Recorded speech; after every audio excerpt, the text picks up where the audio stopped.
Today, the government released inflation numbers, and once again, they were higher than markets were expecting. This comes after the minutes of the Fed's most recent policy meeting were released last week, which showed that inflation is running ahead of where they thought it would be as well. Now, I don't understand why these guys keep getting it wrong. All they had to do was watch this channel the last few months. They would have known there was trouble on the way.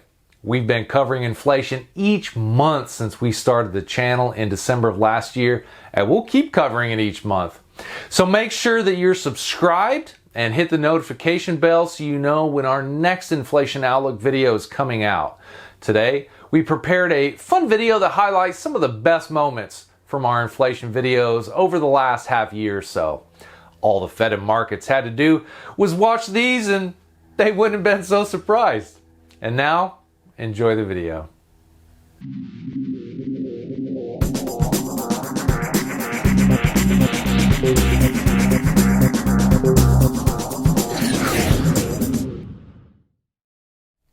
Bitcoin is surging, the Fed is printing trillions, and inflation is nowhere to be seen. 2020, you can't end soon enough. President Biden wants to get a $1.9 trillion stimulus passed through Congress, and the Federal Reserve Chairman Jerome Powell is itching to print up the currency to fund it. All eyes will be on the dollar in 2021, and we have you covered each month on the latest inflation trends. Let's get into it. On the cusp of passing another $1.9 trillion in COVID relief, the Biden administration has already signaled they want a bigger economic stimulus package after this one. When my mother told me that money doesn't grow on trees, she was clearly wrong. So, what's the real answer here? Why is inflation so low even though we are clearly spending more than we have and printing a large portion of it to support our economy? In my opinion, it's that no one really cares.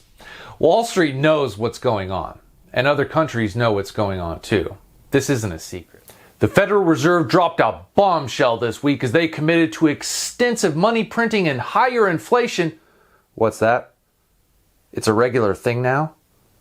And no one cares?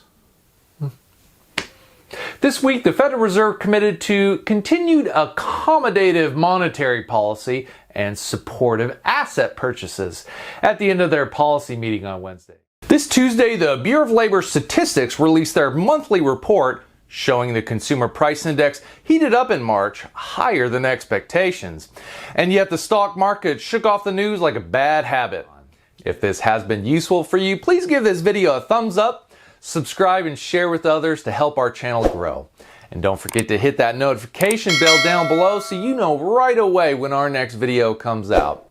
If you didn't find it useful, go ahead and give it a thumbs down and let us know in the comments section below that all inflation is transitory if the Federal Reserve says it is, and if Wall Street is okay printing our currency into oblivion, then I should be too.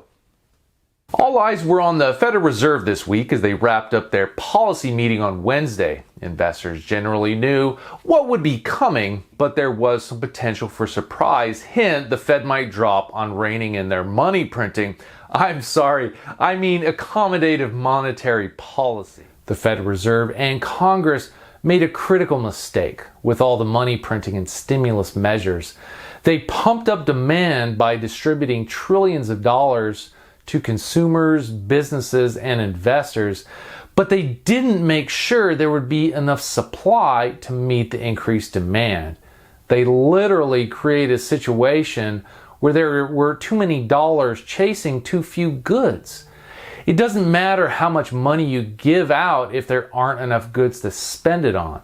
The supply shortages alone would have pushed up prices, but all the extra dollars that have been created have been pouring the equivalent of gasoline on a fire and expecting it won't get bigger.